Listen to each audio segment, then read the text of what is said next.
Yo, what is going on, everybody? Hello. It is so good to see everyone on this fine Sunday morning. At least morning for me. I don't know what time it is for you, but good morning, good afternoon, good evening, wherever you are in the world. I hope you are doing well. It's been too long since we've done one of these. But like I said, trying to get back to live streaming on the regular. So, here we go. Lots to talk about. I mean, depending on whatever it is that you guys want to talk about. I would assume Splinterlands, I would assume Web3 gaming, but there's just a little craziness and madness going on in the world entirely right now. So I have no idea what to even expect, especially with the group that we usually have here. But to kick things off, we had a little bit of a pump yesterday, and what I'll say about this. Obviously, there was the assassination attempt. It's kind of crazy, but also as a Bitcoin enthusiast, crypto enthusiast, it was fascinating and maybe a little even encouraging to see when there's chaos, which there absolutely was yesterday. Bitcoin pumps. And again, I'm not trying to say anything about what happened. Obviously, there's terrible loss of life, and don't want to see anything like that happen in any country.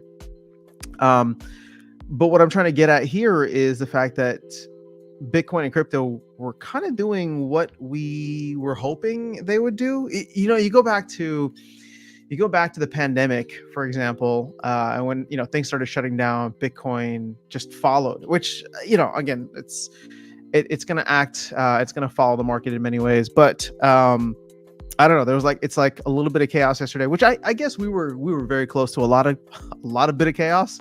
And it was fascinating to see. So again, not trying to make a commentary on all that stuff, on the political stuff. I'm sure people will have fun with that. And I don't mean to diminish anything, but just from a Bitcoin crypto perspective, it was fascinating to see the pump impacted here, because, and I'll say this, right? I think most of the folks here on this channel understand we're kind of like in a house of cards. I mean, even if you're just like remotely paying attention to what's going on globally, right? Inflation's out of control, money printing from not just the US government, but like every government. Debt is getting kind of absurd. And, the whole reason that we're in crypto is because we believe that this is the financial reset, right? Now, I'm not talking about, collapse of society and revolution and rebellion, but this is going back to sound money, right? That's what Bitcoin is. That's what I believe in.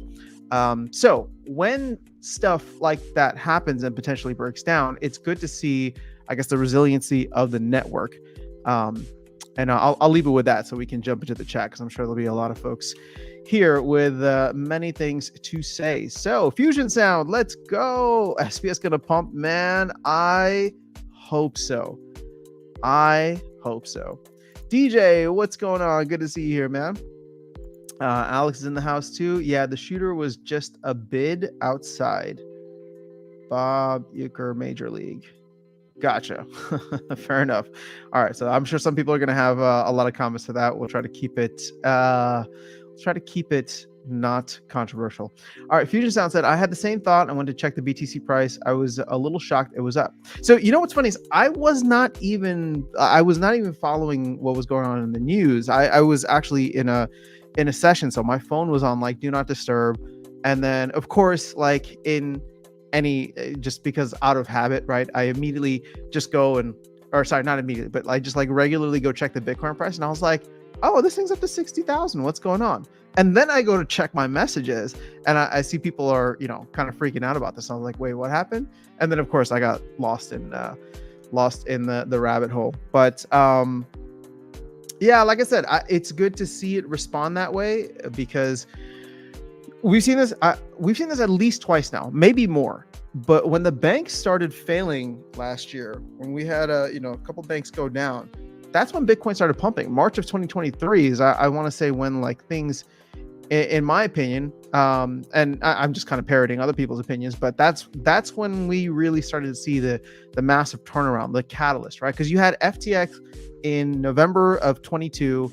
and it was just kind of slow the rest of the time from November, into Q1 of last year. And then once we started seeing banks failing and Bitcoin started pumping because of that, it was like, oh wait, there's something here.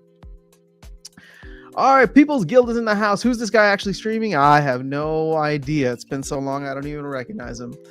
Let's go. Rift Summoner is here. It's Aftersounds AI bot. I really could use one. Man, okay. So speaking of AI, I got the ChatGPT 4.0 for a month, and it was phenomenal. I probably didn't get the full $20 use out of it, but I have so many ideas now, and I keep going back to it, right? So I still use ChatGPT regularly, but I didn't renew my subscription. And what I'm thinking is, I don't know, I want to do a lot more AI content. I don't think it's going to be suitable for this channel, although what's funny is I think most of the people here might actually appreciate that. But I've been talking with Keys about just brainstorming ideas, because he and I are both into AI. So I don't know. Keep an eye out for that. Might be launching something new. All right, let's see. Rift Summoner says, check out the cards and castle two guys. I think Splinterlands should evolve gameplay into something like this. It's also a TCG like Splinterlands. All right. I have not heard of Card and Castle 2, but I will see if I can check it out. I put out something on Twitter yesterday. I have some time later today, and I was like, you know what? I kind of want to jump into like a new game and check stuff out. So somebody suggested Pixels. I know that Illuvium is doing a lot, and I know that I'm totally missing the boat on that. So we may choose to do some Illuvium. Can I be honest with you guys though about Soul Keep? I was so excited. I was so pumped for Soul Keep. And now that it's here, it's like the first couple of days I was playing nonstop, and then fell off for me. Like, what's crazy is that I play Splinterlands more, right? Even though my account's botted, I love going in for tournaments, and I always leave like an energy available just so I can jump in. But the weird thing is that I love tower defense games, and Soul Keep was like hot for me for like a minute, and now it's like I don't know, I just don't feel like jumping in. And I think I don't even want to necessarily say that it's like a Soul Keep issue. What happens with me is that I tend to get really obsessive about games, specifically like tower defense games, right? And so I beat that first level all the way up to, or gateway, I think level 5 gateway.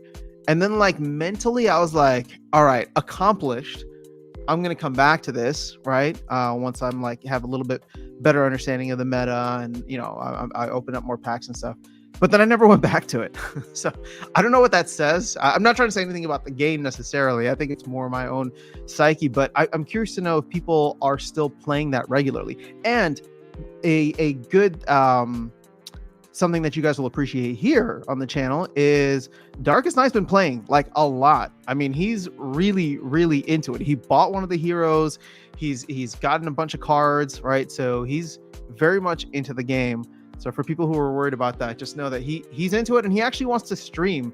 So I need to find some time with him. It's just this weekend was a little crazy. So we're going to try to find some time during the week. I know I owe all of you guys a conspiracy theory stream as well.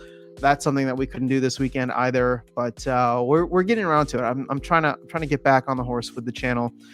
It was nuts because like for most of June I was out of town. Then when I got back, I had a bunch of other like just weird things and health issues that I was dealing with. Then the hurricane happened last week, right? So it's like a bunch of stuff just all piling on, and I'm like, okay, I'm finally trying to get back into like a new normal. And I'll tell you this right now, this week should be cool, but 2 weeks after that, so going into like the second half of July, it's going to be a little crazy for me too. I got a lot of family stuff going on, so I don't even know how regularly I'll be able to do content and stream then, but we're going to try. We're going to give it a shot. Hopefully things will quiet down in August. Oh man, there's this like funny meme that I see on X all the time, which is like, it basically says, things are crazy for me right now, but it should quiet down next month. Or sorry, it says realizing Like maturing is realizing that adulting is all about saying this phrase over and over. And the phrase is, yeah, things are really crazy right now, but it should die down or get better next month. So I feel like that's what I'm doing right now. I'm just saying it's been crazy and it's going to continue to be crazy, but next month should be better. But don't worry, because I will still continue to do content wherever I can. And you know, if I can continue this little rant, or not rant, I don't even know what it is, just this little being very honest and open and transparent with you guys. Last night I was sitting around, and before, after I got distracted with all of the Trump assassination stuff, I was trying to come back because I was like, all right, let me see like what's happening on the Splinterland side, right? I want to put out some content, see if there's anything that like piques my interest in what's going on. And I noticed that this is happening more and more often, but it's like I look at the ecosystem, I look at the activity, I look in there's no map chat anymore, but I look in Discord, and I don't have anything to talk about. Like I'm just like, it's not that I'm like getting disillusioned with the game. I mean, maybe I am, right? Don't get me wrong, I still love it, but there's a part of me that, like I said, that yesterday I was just like, all right, maybe I should start checking out new games, because if I can't like come up with content here, that's a struggle, right? And the team, obviously they've cut their communication back, they've cut their releases back, and so it's like, I don't know. I don't want to keep, you know what I mean? Like I don't want to keep saying the same thing over and over again. So I was trying to jump back into Parallel last night, which has been fun, but man, they really nerfed my boy Lemmy. So yeah, I guess I'm looking for a new game now. We'll see how it goes. All right.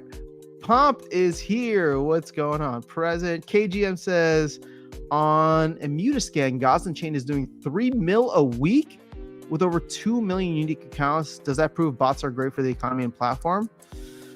Well, are we sure that those are bots? I mean, 2 million is a lot in Web3. So, but you know, the economy was pumping like crazy back when we had bots. Again, I'm going to just stay completely neutral on this and just look at the facts. Like when there were, 300 to 500,000 daily active users, the rental economy was good. Like everything was like fantastic. I mean, we recognize that a lot of these people, a lot of these accounts were not real. And that started getting into like the more anti-competitive behaviors and stuff. But I mean, people were raking in cash. Splex, if you remember Splex or Rent Golem, that launched around that time as well. So it was a fascinating time. And clearly we're not there right now. And it's actually been a very, very steep downhill kind of trend ever since May of 2022, I'll say. All right, why not? What's going on? Good day to you. People's Guild says got some new content for the next conspiracy theory. Conspiracy. I don't even know if we're gonna want to touch that. There's enough. I mean, you can just go on X and you'll see a lot of people talking through. Was it staged? Was it not? Was it real? Who's behind it? Deep state. Blah blah blah. I mean, you can really dive deep down the rabbit hole. Guten Tag, what's going on? International Travel Channel. Sunday streams are back. We're trying. At least today they're back. What kind of AI content are you planning? Like I said, I'm still talking through with Keys. So what I love about AI, because I'd say I use it more than Google now. I just like learning random things. I don't know if you guys have ever done this where you just go down like the Wikipedia rabbit hole, and I don't know. It's like I think it's fascinating to be able to talk through something with AI, right? So, and this is where GPT-4o comes in, because you can almost have like a conversation with it. And so, like here, this is the first thing that I asked GPT-4o when I first got it, okay? And this is what piqued my interest. I asked GPT-4o, this is literally first question, so I don't even know how it's like ranking me or rating me or profiling me. But the first thing I asked it when I got the subscription and I could talk to it was, can you talk through all of the signs of late stage empires and their declines compare some of the largest and most powerful empires in history and to where the United States is right now, and how all of those signs like compare. And the answer it gave me was so fascinating. I sat there like I was a kid in school that actually liked the class, right? And it was just going through and talking like it compared like the Roman Empire, the Ottoman Empire, the British Empire, and I was just like, this is fascinating. And it was going through like the basement of the dollar. Like it's just all stuff that like I naturally am interested anyway. But the best part is that you can have like a conversation with it. So it's like I'm like, oh wait, hold on. I interrupted it. I'm like, can you dig into that a little bit more and like give me more examples of why X, Y, and Z? So my thought is like, I don't know. There's just so many cool things that you could do with it. And I know like AI is still controversial. I'm like, oh, where is it getting its data and what are the biases that are built into it? But as just like it's entertainment, right? Now I wouldn't even like classify it as education, even though I feel like I get to learn a lot from it. But I don't know. I just think that there's something really fascinating about that, especially in the world of podcast and video content and conversational content that we have today. So, yeah, thinking through that, we'll see. Rift Summoner says Cards and Castle 2 is like a combination of Soul Keep and Splinterlands, plus land gameplay all combined into one. Okay, Cards and Castle. Was there a Cards and Castle 1? All right, Supreme Victory Studio says my Soul Keep assets are for sale. All right, I have not even checked the market for Soul Keep, although I think the market was significantly small. The market volume was significantly smaller because they separated that out. So now you can see, wow, card sales are less than 10 grand. It's 6 grand. That's crazy. Card rentals are $600 a day. Woo. Miss those bots now, don't you? $900 for Soul Keep sales. This is past 24 hours, I believe. Soul Keep rentals is $28 a day. And then other items, $2,000. What are people buying here? Maybe nightmare packs?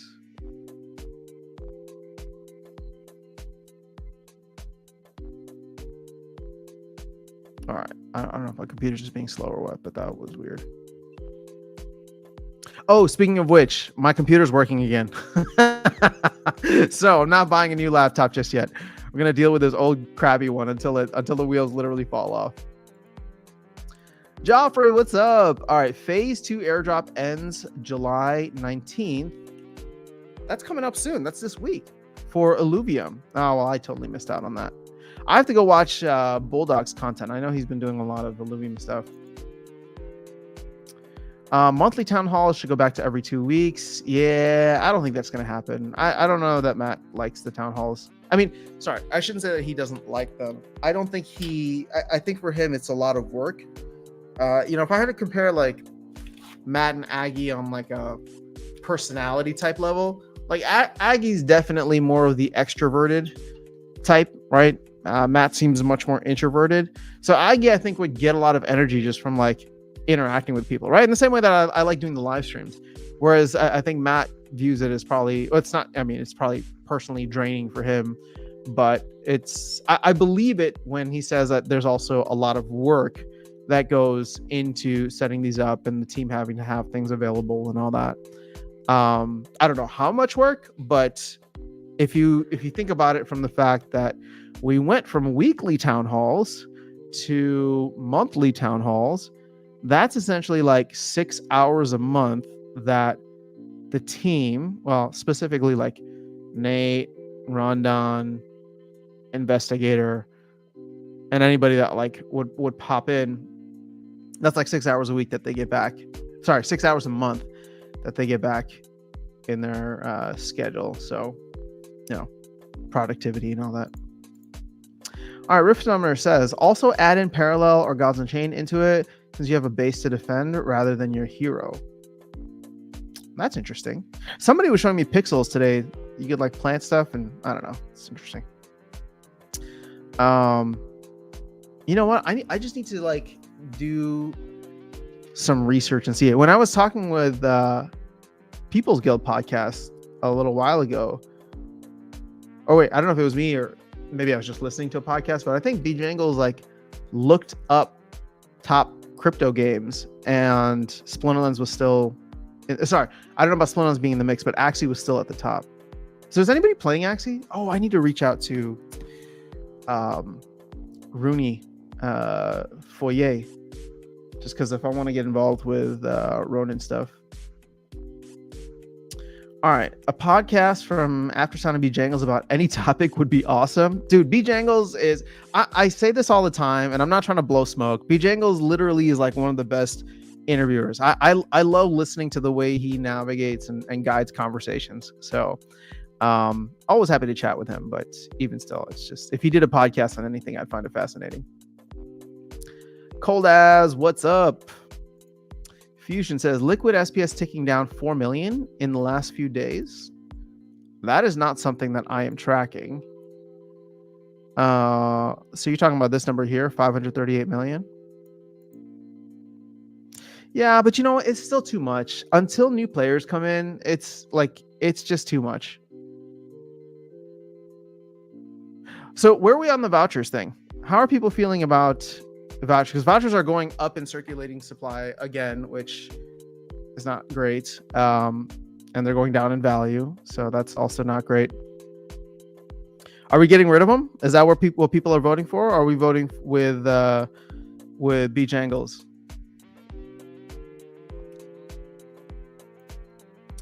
Have bought season pass again and have seen no increase in SPS rewards. Wait, for real? What level are you playing at?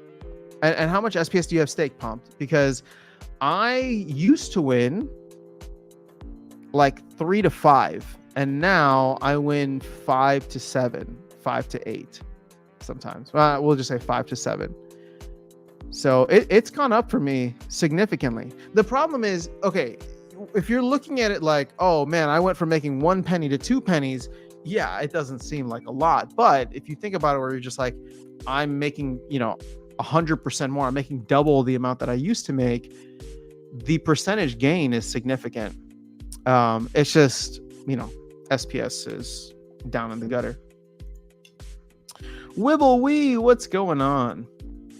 KGN says the team should open up accounts on card platforms with higher member accounts to see what they are doing to get new players and adopt useful ideas. All right, hold on, let me try to understand it. The team should open up accounts on card platforms with high member accounts to see what they are doing to get new players and adopt useful ideas. Do you mean like other games? Like there should be an official Splinterlands account on Parallel, for example? I don't even know how many people are playing Parallel, but I would say that it's probably the amount of like real players in Parallel is probably similar to the amount of real players in Splinterlands. I wouldn't be surprised if it's just a couple thousand. And now obviously Prime has gone down significantly, but here's the thing. Prime has so much significant big money backing to it. My guess is that, when the bull run starts to really kick off again, there's just so much big money manipulating and pushing and driving it forward. And when I say big money, I'm talking about ETH money, right? Not Hive money. Like we all look at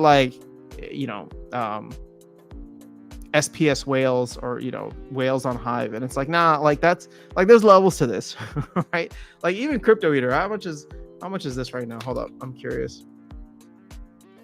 Crypto Eater has 37 million SPS times 0.006.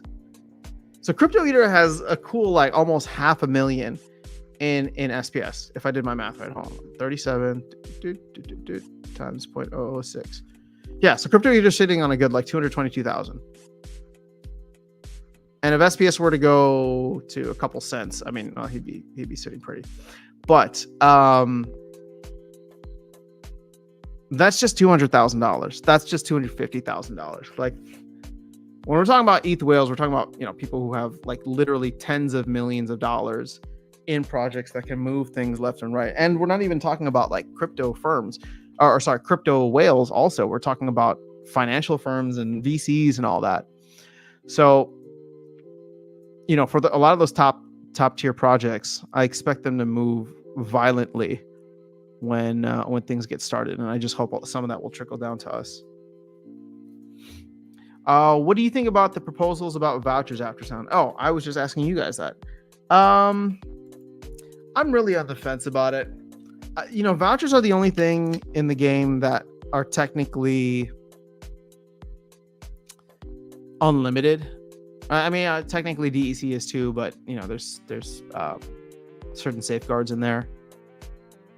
But vouchers just get printed every day. It's so terrible.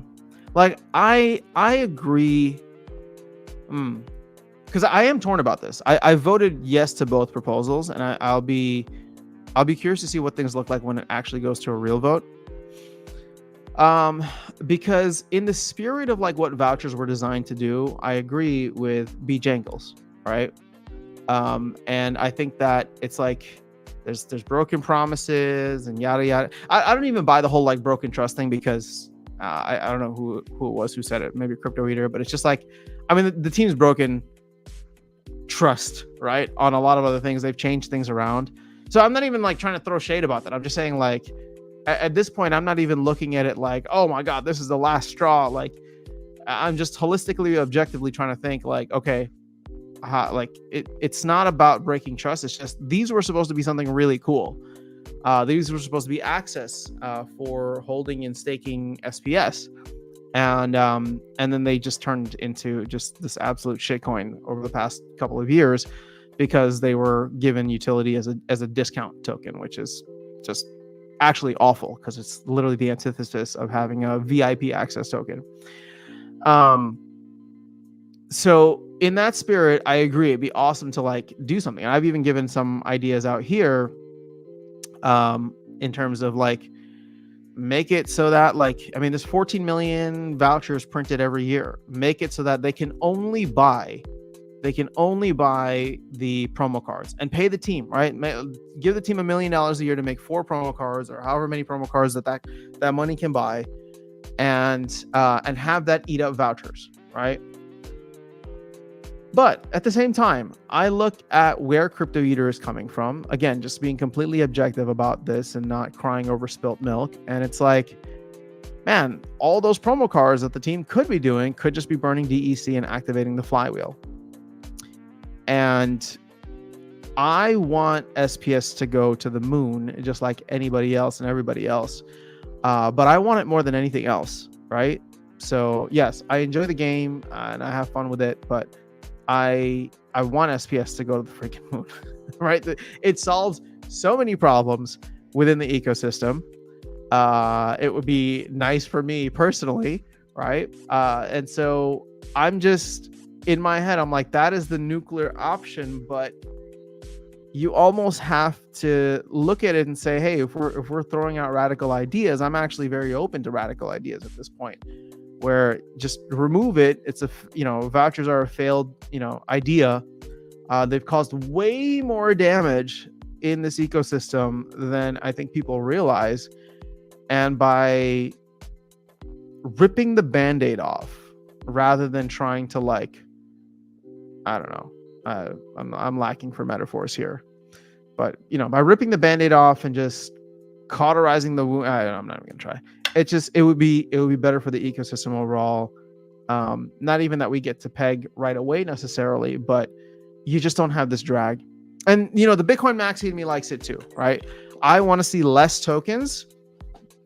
I want to see less tokens in general. In fact, I would love for there to not be any tokens in Web3 gaming. I simply am just super excited. Like, I know this sounds weird, but it would be awesome if Splinterlands was built around like Bitcoin, for example, right? And I think through this with something that Crypto Eater said a while back, where it's like, future rewards could be built around the fees that people receive, or market fees, right? And you could have that go back into like the play to earn. And it's just like, oh, well, when you think about it conceptually like that, everything should be built on hard money, right? Like you should have to like connect the Bitcoin wallet. Well, actually, I don't know. People probably feel weird about that, but you could connect like a Lightning wallet. If you're holding like however much, BTC in order to like get some rewards. I don't know, whatever. I'm the BTC max in me is coming out right now. It's just when you just start printing money out of thin air, it's never going to go well. And so the less we can print money out of thin air, the better. Right now we have 3 tokens that are doing it, and none of them have value. So if we can remove one, that'd be great.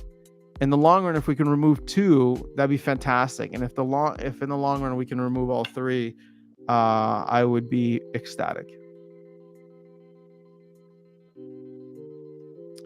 All right. Pomp says, "Hi Diamond, champ 3 by end of season. Same cards, same SPS staked." Yeah, man. I don't know. I'm in champ 3 and I'm definitely getting more SPS per win. So, again, it may not seem like it. I went from 3 to 4 or 4 to 5 up to 6 to 7. So I mean, we're talking about I'm making a penny more than I used to, or like 1.2 cents more than I used to. But it is higher.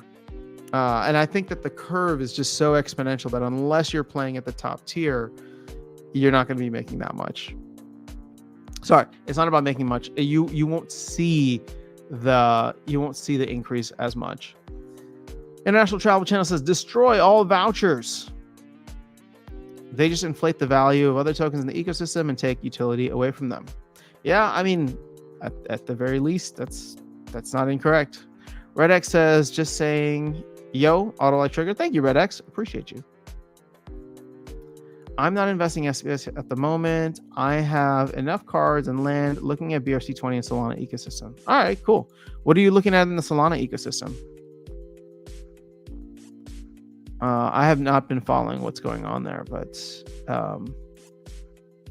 maybe there's some cool stuff. "You can keep printing vouchers, but don't give them any utility until DEC gets the peg."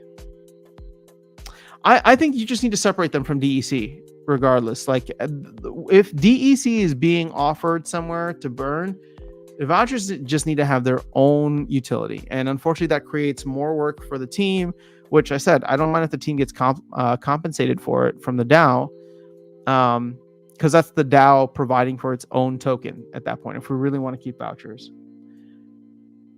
But I don't know, people are very stingy with DAO funds, so I don't know how they're going to feel about that. All right, Rift Summer says, what Matt said about Matt. "Nothing is truly promised" was really bad. A CEO should never say that to his community. Yeah. Well, I'm sure some people will take it like that. All right, Andrea says, "The same problem with the leaderboard DEC. There we get 3 to 4 million every season." No, I know that's been a problem for a while. I mean, I don't know where the team is at in terms of like revamping leaderboard, but we know that that's something that they want to do. And I had forgotten that we had passed that.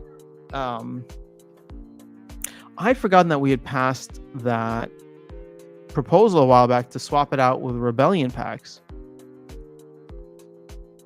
And I don't know if I was for or against at the time. I don't remember. I can definitely buy the argument of being against it, because then that would devalue Rebellion packs. But yo, look at Rebellion packs now.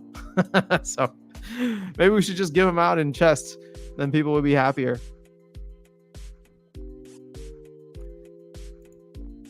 All right, Rift Summer says, "I think Splinterlands needs a Web 2 version for non-Web 3 native people.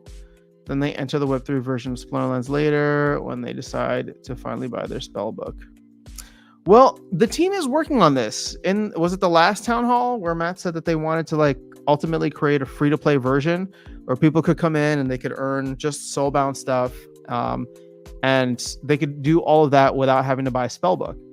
So I actually think that that's fantastic. And I think that, Soulkeep is probably doing something similar, right? Parallel has an offer. A similar situation. And I haven't messed around with other games enough to know how they operate, but I wouldn't be surprised. Oh, wow. We caught up on the chat.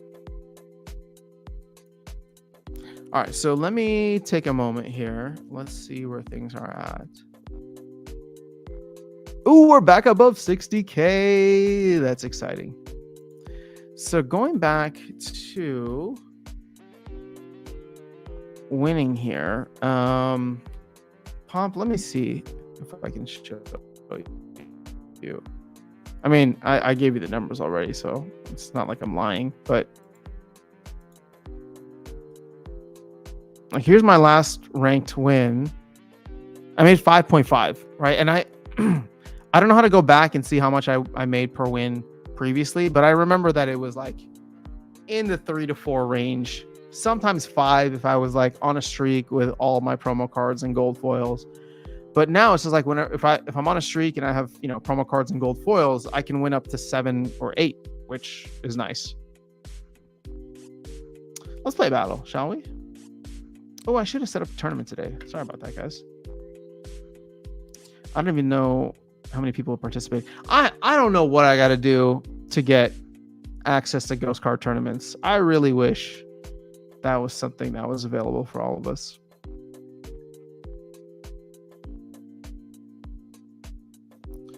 All right, so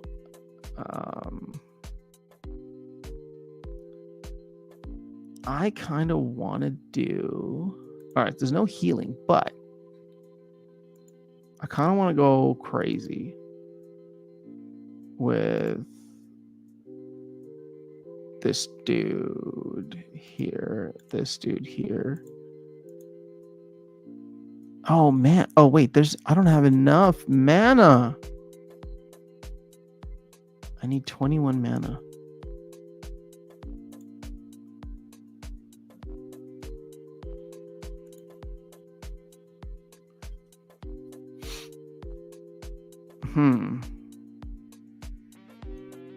I'm trying. If you can tell, I'm trying to go with this like triple resurrection here. You know what? We could do.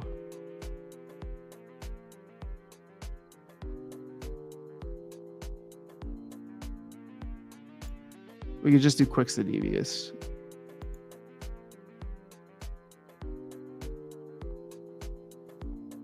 Oh, you know what? Hold up. We don't need to do Izzyar. We can go with Vruz because he's tiny anyway, and it's an equal opportunity. Right? Yeah. Okay, so now I need a tank.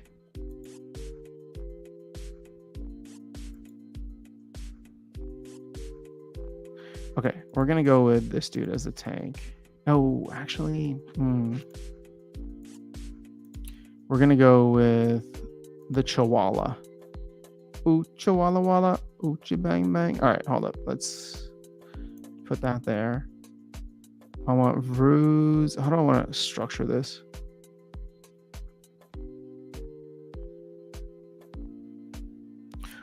All right, we're gonna put her up front. We'll put this in the back, and then we're gonna put that there.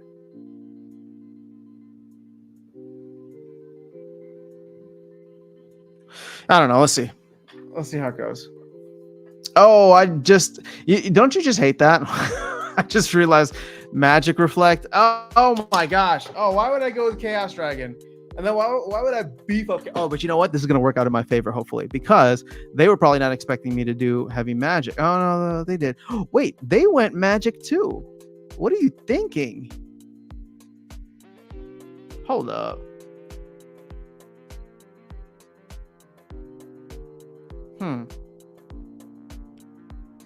Oh, yes, we got rid of Blight. Oh, no, never mind. They gotta...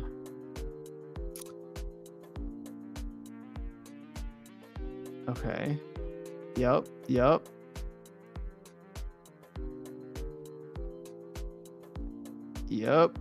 Time to eat, Jared Scar. Time to eat. Let's see. I don't know. I don't think that this is gonna work out well for me, but we'll see.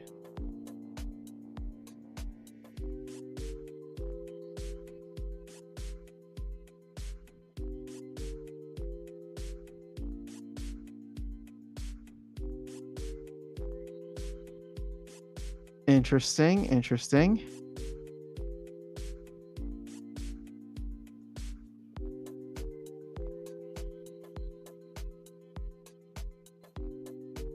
Oh no, you hit the two people with. Oh gosh,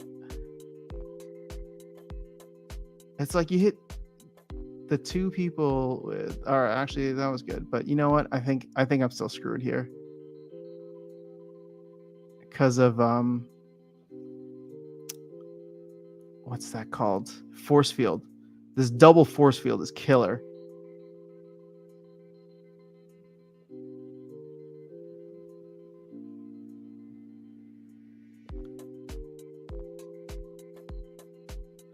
Yeah, we lost. Oh, what a pathetic showing. All right. Let's see. Parallel did an awesome job on that. Yeah, Parallel, in my opinion, Parallel still has one of the best onboarding.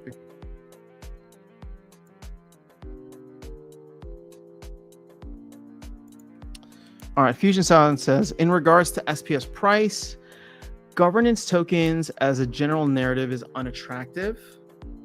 Most don't work. Well, most work just fine. It's not an equal vote, right? Like, I think one of the complaints I hear most often is, oh, because I don't own a lot of SPS, my voice doesn't really matter. And okay, so here's the thing, right? Because I'm empathetic to that. You're a player and you're trying to be here and be part of the community. But at the same time, like, your vote should only matter as much as you have stake in the game, right? Like, and I always liken this to stock market, for example, right? And again, it's not a perfect metaphor. It's not a perfect analogy, but like, let's say you own one share of Apple and somebody owns 1 million shares of Apple, and there's like a vote to decide on like what direction the company should go, or if they should replace Tim Cook or whatever. Like, there's no way in hell that your 1 share of Apple should count for the same value in terms of vote, right? Like, it's just, that's not feasible. And in the same way, right? Because people will complain about that from a governance perspective, and then they'll also complain about like, oh, rewards only go to the whales. It's like, okay, yeah, well, as they should, right? Because take this back to Apple. If you own 1 share of Apple, actually, no, let's make it personal for you. If you own 1 million shares of Apple and somebody owns 1 share of Apple and the dividend comes out, should you get only half of that dividend, or should you get your proportional share, right? And that's essentially what stake weight is doing, either for governance or for rewards. And to me, it makes sense. It's just, it's fair in the sense that it is open and available to everybody. There's no gating, right? Anybody can go out and buy SPS, but it's not equal. It's not egalitarian. It's not, oh, just because somebody has this, you get it too. Cold Ass says, so what is the plan for to those guys who have nodes? Because APR is going to go down if we remove vouchers. Yeah, well, you know what? As somebody that has some nodes, that's going to suck. But, I'm trying to believe long-term in the price action of SPS.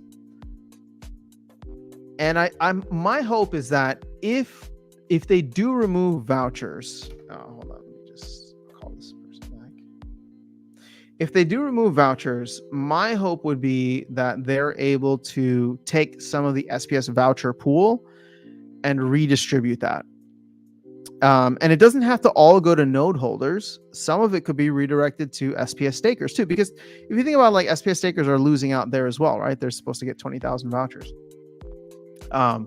Although I'll say this, I think staking SPS has more than enough utility already just for rewards. No, I shouldn't say more than enough utility, but there is some added utility there. There's governance voting, there's rewards. I wish there was other aspects, but at least it has something there. Logging says, if vouchers were just destroyed, then those who have been collecting them from nodes wouldn't be very happy. Only solution is to make the game popular again. Otherwise, it will inevitably fail. Yeah, well, that is the reason why the team is so hyper focused on the player experience, or the new player experience. And you know what? Like, if I can go,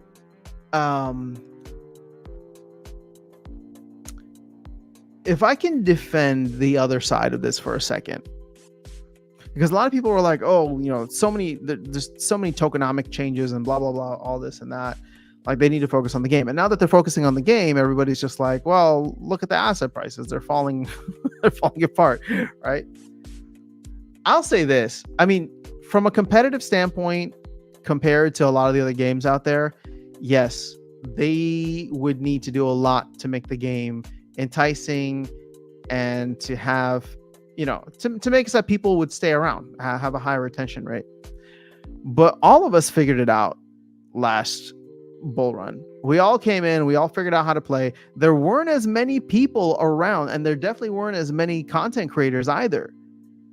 So I look at that and think to myself, I'm just like, people figured it out, and they would figure it out again if the money was good, if the rewards were good and worth it. And so, my hot take here, and I'm not trying to say the team is doing the wrong thing. I'm just saying my hot take here is that you don't even need to fix the player experience. Had you pushed, tokenomics in a way that we had gotten SPS back up to 50 cents during a bear market, or whatever the case is, right? And sorry, not even a bear market, like now, right? Like, imagine from like September of 2022, when we were at 9 cents, right, with the launch of Rift Watchers. And then, the team had their, we had Splinterfest, and then they went through their first round of layoffs. If they had come out from that and said, like, you know what, we're going to purely focus on tokenomics, and we're going to take this thing from 5 cents to 50 cents, right?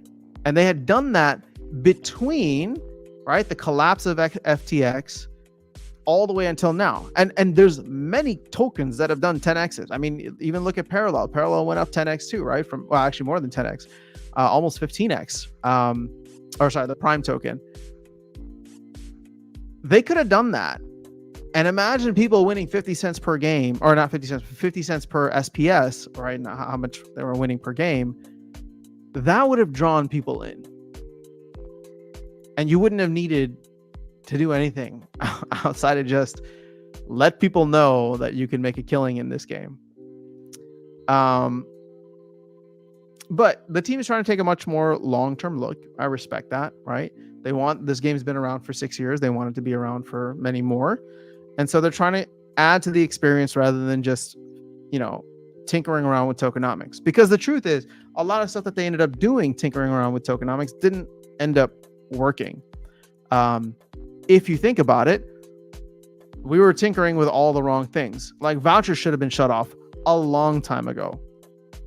DEC faucets should have been shut off from the get-go. Like, it never should have been, like, we never should have been printing 70 million DEC a month for the liquidity pools when they first launched, right? That was in 22, right? It took several months. It probably took 6-7 months, I think, until those were shut off. So that's another, almost 500 million DEC right there.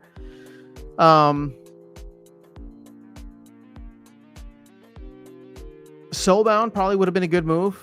I mean, I think that's one of the things that I can agree with, because you have to curb DEC inflation from cards. And then, I mean, if we're talking about radical things, like the Gladiator thing was a good move, because that's an infinite source of DEC inflation.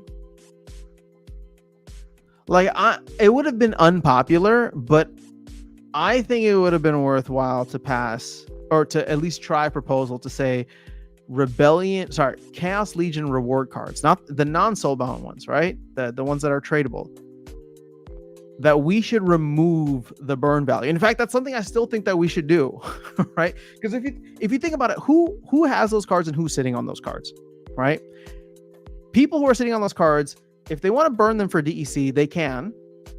But I think most people are either sitting on them because they bought them and they're down, or they're hoping that they'll have some value in the future. So yes, you can let the market, but also there's like tens of millions, if not hundreds of millions of DEC that's going to come from those unless new players come in to buy. So what you can do right now is say like, hey, if you're part of the current player base, here's the end date, right? Here's the end date. We'll give you, just like with Gladiators, up until this date and time, you will be able to burn these reward cards for DEC. But after that, we want to shut that off because it's not an infinite, but it is a ridiculously high source of DEC inflation. And that doesn't take anything away from the cards. The cards are still good, right? And we want people to come in and play with the cards. But burning the cards is just tanking the rest of the economy. And I know that's going to be a very unpopular opinion because it's tinkering with a lot of things. But at the end of the day, it's like you either want to save the economy or you want to just throw a Hail Mary with new players coming in eventually. All right, so Fusion Sound says SPS works for proposals, but it's not yet decentralized. Once the validators are in place, we will have a proper system which can attract investors. I hope so. I hope so. All right, blockchain partners is Solana Jupiter for peace of mind compared to memes. Solana Jupiter for peace of mind. I don't know. Have I heard that? What is your plan with Glint for the new set? I thought about starting to save up for the new set, but if you saw that video I put out, it's going to be like, I don't know, probably around 6 million Glint in order to max out the set. But on top of that, you're not just Glint gated, you're also time gated, right? Because the batch sizes go up significantly, or the prices go up significantly every time you complete a batch. So in that way, it's like, I don't know. Basically, it's like, I don't need to have all the Rebellion reward cards on day one or month one, because if I just go with how this ends up going, it'll probably take a year to get there. Now, I could try to speed it up and start off a little bit stronger, and maybe I will, right? Especially if, for example, the legendary cards are popular or strong. But see, even check this out, right? I can only get six legendary draws, which means I would need, that's only half. So you'd essentially be able to get a new legendary card, a max legendary card once a month at 11 BCX per max. And if they have 12, just like they do for the Chaos set, that's going to be a full year. If you just do legendary draws and your legendary draws are perfect. But what's going to make this fun is the ultimate chest, right? Or I guess just the chest in general. On the off chance that you're able to get some good stuff there. I think commons and rares are going to be relatively easy to max out. So I'll probably end up focusing there first. If I save Glint, hopefully they have another Coastal Sentry or card like that. That is just super, super meta. In fact, let me see here.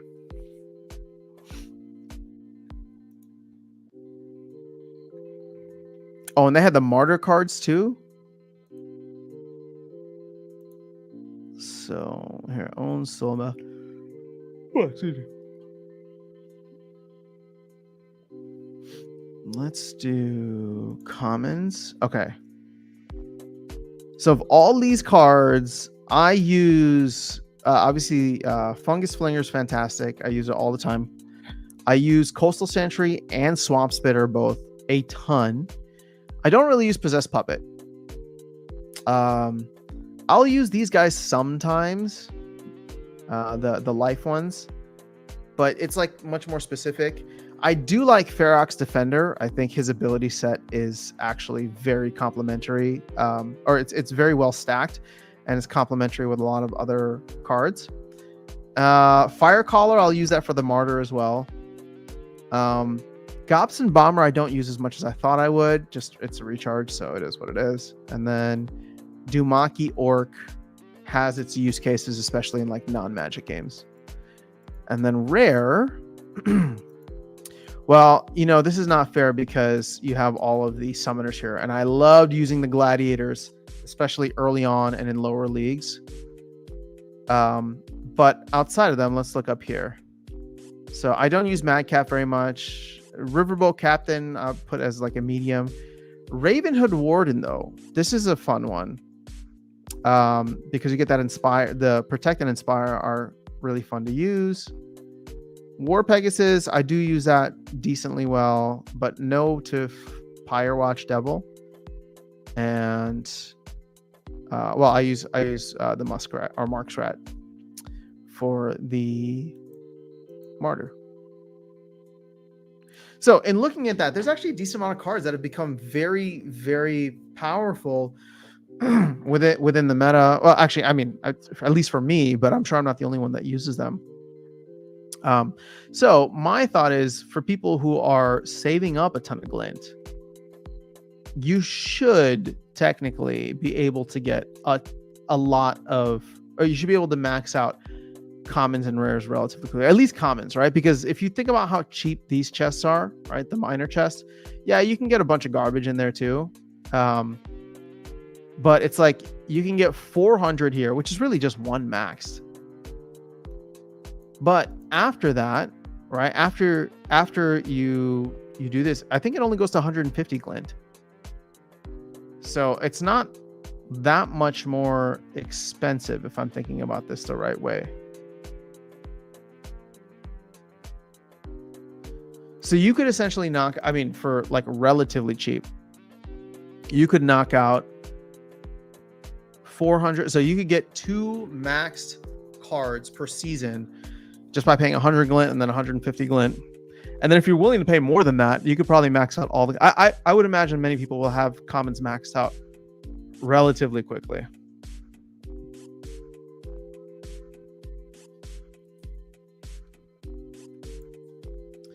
Last season, I won 142 SPS. This season, I'm currently at 242 with less than a day to go. Okay, well, you're comparing the wrong seasons. Last season, we had no bots, or we had the wild season permit as well. So you have to compare it to 2 seasons ago. Let me know what you made 2 seasons ago. Alex says, I have 3 million vouchers. Good for you. Man, who's still buying vouchers? I remember you were buying them for a while. All right, so Rip Summer says, well, if you buy card assets at all-time low with the current price of SPS with a win rate of 60%, you should be able to get ROI in just 3 months with a $200 USD deck.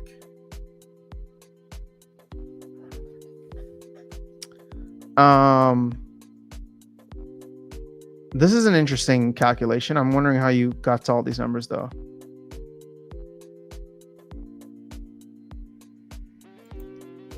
And does this count tournaments and brawls? Because that's even more SPS.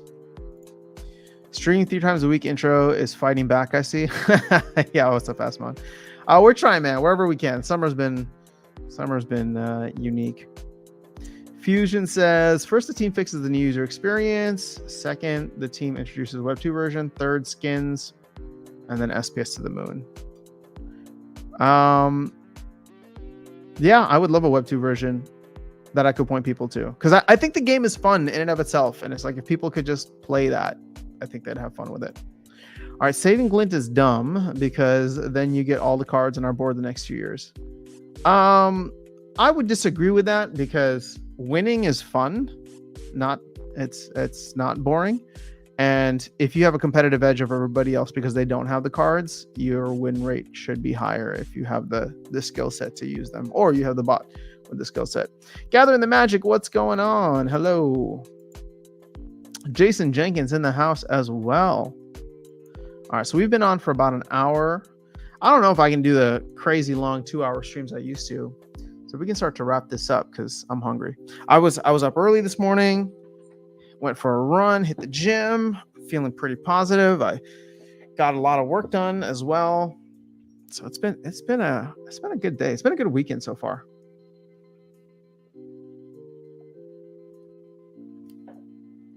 All right, so bored because of shop, boring. But okay, winning is fun. Argument is strong. I mean, don't get me wrong. I know where you're coming from, I know where you're coming from in terms of like, as soon as you have all the cards, your rewards mean nothing. And you're absolutely right about that. But I don't think that that would stop anybody from wanting to win immediately, right? And I think we're on the same page there. That being said, my hope is that now that they have this new reward system up in place, they'll be able to find interesting ways to keep it, fun and exciting, and offer people different opportunities of things to get even after they're done with the reward cards. Because I do think that, especially since some of these whales have been sitting on cards for so long. I mean, I don't know how long Glint has been in place, maybe 3 months now. I just imagine a lot of people are sitting on a stupid amount of Glint, and they're going to max it out within the first, couple months. So, yeah. Blockchain says, apparently Trump is still going to BTC Nashville. Fascinating. Okay. I mean, he's like become super bullish, and he's saying a lot of bullish things about Bitcoin, which, again, say or feel what you want about Trump.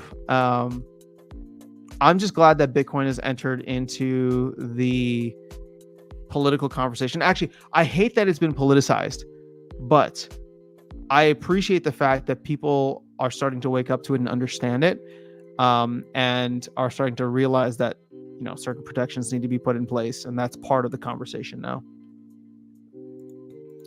Yeah, gotcha. All right, cool. Waiting for the rotating daily Glint store items. Oh, that'd be nice. Just keep it fun and exciting and new and fresh. I don't know. Yeah, skins would be cool. I would actually really like skins. If they can alter the meta too, that'd be fun. But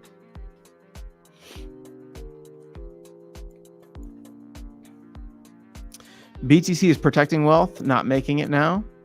Well, I don't disagree that it is protecting wealth, but I think the upside is still tremendous, right? I mean, if you believe in the core thesis of Bitcoin,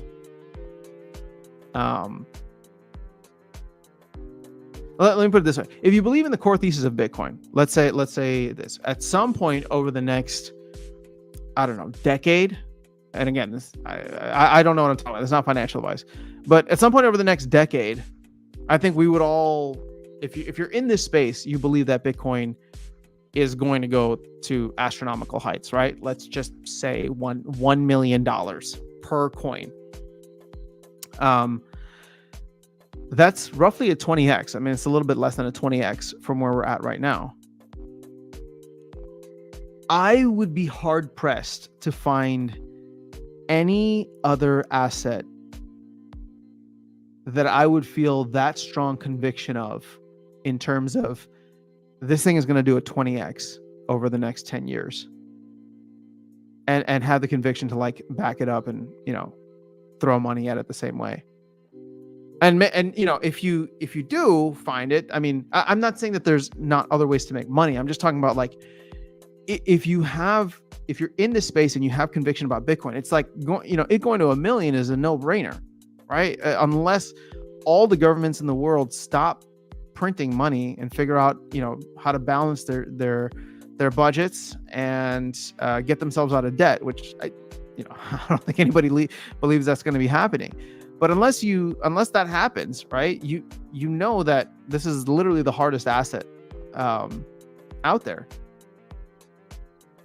And so, again, I mean, I'm not saying that you can't make money in other places and you can't make money faster in other places, right? Gosh, man, I remember looking at Nvidia when it was like $30 back in 2016, and I was like, yeah, it's too expensive now. But it's like, it's the surest bet that still has the most upside potential, if that makes sense. Now, don't get me wrong, there's still going to be other things that outperform it every cycle, and whether that's stocks, whether it's crypto, But it's like, man, like where would you feel the most confident parking, a majority of your capital? And so like I get it now. Like once you see it, once you've taken the orange pill, you just look at everything else and it's like, oh, like none of this makes sense. I mean, I don't mean to disparage Splinterlands here, because at the end of the day, like Splinterlands is going to be like every other project out there, right? But how many decisions have been made within the ecosystem, either by the team or by the DAO, that you do not agree with? That should just show you how unstable the system is, right? The unstable, like the economy is around like SPS. And again, I'm not trying to like undermine the confidence within the token. I think it's already done that by itself. But I'm saying, I'm using that as an example that you can place upon anything else, even Parallel, even Solana, right? Like Solana collapsed after FTX collapsed, right? Because people just weren't sure what was going to happen. People didn't believe, right? And if you did, you got rewarded. But that doesn't mean that doesn't like guarantee or mean that it can't happen again at some point in the future, right? If there's a new shiny blockchain that offers something better, what's everybody talking about now? Caspa, right? So I don't know. To me, it represents the safest bet that still has a tremendous upside. Because yes, you're preserving your wealth. And the funny thing to your point, right, is like, I view it in the way of like protecting my wealth now, because it's like, oh, all right, if I buy $100 worth of Bitcoin today and it goes up 20x, right? Like it's going to be worth $2,000. But what is $2,000 going to be able to buy me in 10 years if we keep going the way that we're going, right? It's probably going to be able to buy me what $100 buys me today. So at the very least, to your point, it's just protecting my purchasing power. But I do think that, purchasing power, I mean, we could go through a hyperinflationary period, but the world economy is very, very dynamic. So obviously there's arbitrage and all over the place. So even though something might be priced at like $1 million in the US, it could be priced completely different in Mexico or China or somewhere else. Mostly. All right. Jupiter token on Solana is the Uniswap equivalent. Okay, I have heard of Jupiter. Just makes it easier instead of chasing memes. What happened to Radium? I've used Radium a couple times, but this was like years ago. Is Radium dead now? Is that what it's called? Is Ray something? Okay, good points. All right. Fusion Sound says they're going to back Bitcoin with gold, tether everything to digital dollar, and give us all a barcode to buy and sell. Well, I mean, I think they're going to try and do some kind of funny business, but at the end of the day, if you can self-custody, that's going to be the biggest thing for Bitcoin, right? Because that's why gold was defeated, because self-custody and daily use or individual use is like impossible. Like you can't go buy, here's the thing. You can't go buy a cup of coffee with Bitcoin, but you sure as hell can't go buy a cup of coffee with a bar of gold, right? Like how would you, like, just the logistics of that, it would be impossible. Now, at some point in the future, there may be opportunities to build layer 2 solutions, right? I think some people are already doing that, especially you see it with Lightning in El Salvador. But even still, even if you just stay on the base layer, which is going to be the most decentralized and secure layer, at the very least, you can still hold large sums of capital on the base layer, completely out of everybody's, reach. And whether that ends up being like financial institutions or banks that use that to operate back and forth, or tech companies, or even just like people with larger amounts of money, I think it'll still have value, right? The ability. It's difficult to put a price and a value on the ability to trade without a middleman, right? Without a third party. And to have it be censorship resistant, decentralized, trustless. And again, while that may not ever make sense for a cup of coffee, it could make sense in the future for houses, right? Or real estate, or, company sales. Imagine like somebody wants to sell their company or something, and it's just like, yeah, give it to me in Bitcoin. But I don't know. Just a thought. My point is, if one has barely any financial worth, one needs other things first, and 20x won't cut it, but it depends. Well, okay, look here, Asman, I think you and I are probably on the same page about a lot of things, so we're just getting caught in the technicalities here. I don't disagree that, I mean, the one thing that you should bet on first and foremost is yourself, right? So you should be investing in yourself and trying to increase your ability to produce things of value for people, and leverage technology, leverage the internet to be able to do that if you can. But at the same time, 20x is pretty good if it's a guarantee, right? If you believe and have the conviction long term. Think about it this way, right? Like it, and I know we talk about like it preserving purchasing power, whatever the case is, but if you were to like dollar cost average into Bitcoin well, let's put it this way. Had you been dollar cost averaging into Bitcoin over the last 10 years, I mean, you'd be financially free right now. And I would make the same argument that if you dollar cost average into Bitcoin, starting today for the next 10 years, you'd be in a much better situation financially than many others, right? And maybe you took some gambles, maybe you won some, maybe you lost some, but at least with Bitcoin, you know that this thing is really just a mirror to the entire value captured in the world, and that will continue to go up as long as there's money printing. I will sell you a cup for a gold bar. I will sell a cup of coffee, and Asman's offering at least some coffee in it. What am I gonna do with a random ass cup? Censorship resistant doesn't make sense because who wants spam?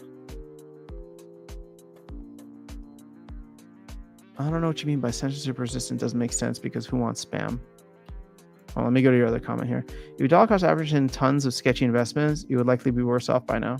Yeah, well, we're not talking about tons of sketchy investments. I'm talking specifically about Bitcoin. I think we agree on enough. Yes, I think so too. Joffrey says, I can use my Coinbase card to buy coffee. Well, didn't Coinbase adopt Lightning? So, I mean, that stuff is coming. Like, it's not going to, it's what I was saying earlier is like, you're never going to be able to use the Bitcoin base layer for coffee. I mean, you could, but those fees I think would add up.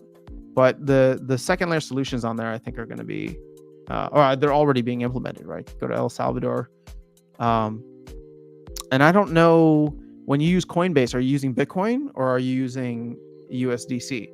Because USDC, that's on their own network. That's completely centralized, but it gets the job done. Man, I always enjoy these conversations with you guys. It's been way too long. But like I said, I will see what the schedule is like for Darkest Night this week. See if we can either do at least a Soul Keep stream, because I know he's been wanting to hop in and do that. Or if I can get both him and Keys, we'll see if we can do our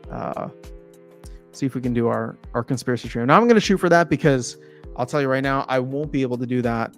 If I don't do it this week, I won't be able to do it until August, just because second half of the month is going to get interesting.